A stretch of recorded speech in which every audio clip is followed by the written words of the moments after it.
All right, so we'll stay on this theme of shoulder things in case you just watched a shoulder rotation video and actually take a step back. If extreme kind of functional, extreme sounds a bit much, but it is extreme end range motion. I mean, you're really reaching back there for some functional internal rotation. If that feels sticky, this is a really good place to start.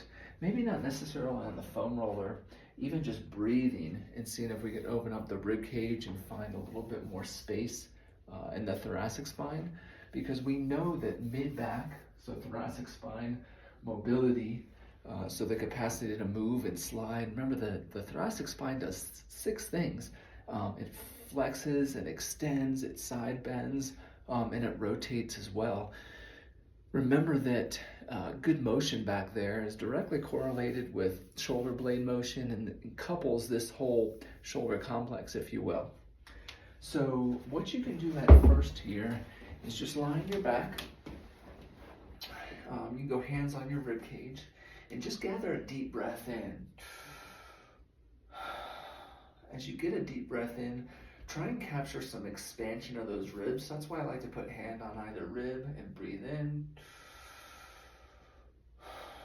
You might feel a little bit of movement in those ribs that articulate back there with your spine. Now from this position here, you can gently, if you need to put your head on a towel or something that slides well, if you're on the floor, maybe you're on your bed. Notice I'm keeping my hips still as I side bend here. So as much as possible, I'm going to support my head with 2 hands so it slides better.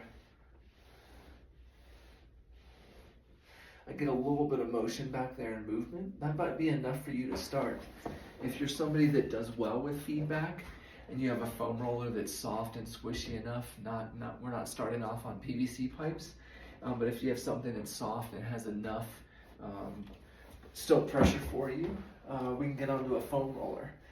What we'll do is kind of follow that same pattern we just established. Here we want to support the head so we're not like using neck flexors to hold you up the whole time.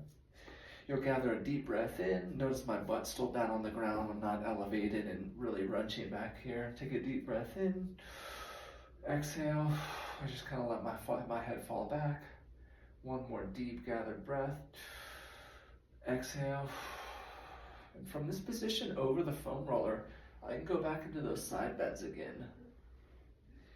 You're not necessarily looking for a pop and like you might end up getting something. It's not what we're going for though here. I'm gonna move up one segment, if you will, follow that same pattern. Exhale, fall back, one more deep breath. Exhale, fall back, and I get a couple side bends in here.